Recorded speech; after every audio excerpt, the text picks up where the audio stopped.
Assalamualaikum everyone. My name is Mahnoor Sherazee and I'm a journalist by profession. Today I will be speaking to you about child abuse and what we as a society can do to stop it and what we must do, whether it concerns our children, our neighbors' children, students, and so on. Well, if we look at previous trends, children between the age of 11 and 15 were being targeted. Now a more disturbing trend is children under 5 being victimized. This is mainly because it's easier to both physically and psychologically manipulate children at such a tender age. If we look at types of abuse, we have physical abuse, which includes corporal punishment at school, or hitting, beating, spanking at home, which can have negative, long-lasting impacts that we may not initially see. Next, we have sexual abuse, which could be rape, sodomy, molestation, and again, negative long-lasting effects. And we'll talk about the signs and symptoms of how you can tell sexual abuse is happening with your child. Psychological abuse may be a good indicator. For example, has your child's personality changed? Even psychological abuse could be just take a second to think about psychological abuse, how it shatters one's self-confidence and self-esteem. Looking at culturally instituted types of abuse, meaning types of abuse that we have begun to believe are okay. We may think spanking our child by justifying it as parenting or means of disciplining a child is okay. Bullying, often disregarded and not given much importance. What we do need to understand is that violence breeds violence. A child who is raised in a manner where physical abuse is okay will most likely pass that on. A prime example of this vicious cycle is Javed Iqbal. For those of you who are not familiar with Javed Iqbal, he was a man accused and convicted of abusing over 100 children. On investigating further, it was realized that he too was victimized as a child. A renowned psychologist, Dr. Farah Iqbal, who has worked very closely with the UN on the issue of child abuse, said that sexual abuse, including incest, is found in a growing number of children belonging to families in the upper middle and high socioeconomic groups.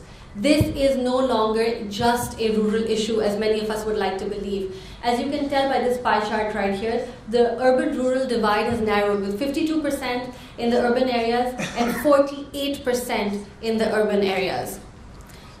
A countrywide look, Khyber Pakhtunkhwa, FATA, and Balochistan with 3% of the child abuse incidents, Sindh at 19%, and keeping with the high trend of violence against women and children, Punjab with a staggering 68%. How can you tell your child is being abused? Physical symptoms, bruising, bleeding, pain.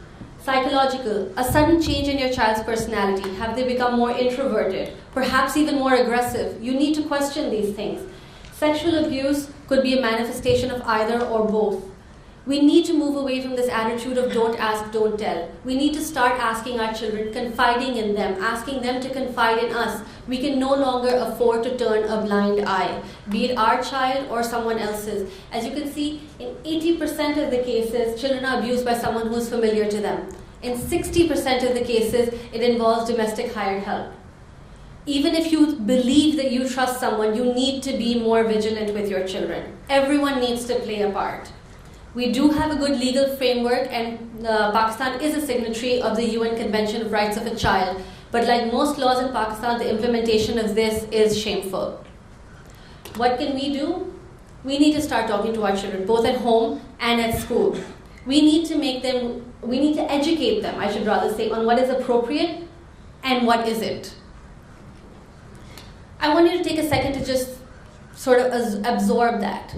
I want you to think about how you can reassure your child and tell them that they are not at fault, that they will not be held responsible for confiding in you or confiding in a responsible adult, that you are on their side and that they need to speak to you and you need to create that environment where they can. As a medical professional, investigate further if you suspect foul play. Perhaps along with pediatric emergency care, counseling services can be offered for children. Konpal, which is Aisha Menaz's initiative, is a good example to follow. As you can tell, the UN, by this slide, the UN says 1 in 10 girls are sexually abused worldwide. 70% of us, according to the University of Chicago, think it's okay to spank our child. Child abuse is very much everyone's problem. Whether it's your child, the child next door, the child in your class, If a child is reaching out to you and needs saving, it's time we all step up. Thank you very much for your time.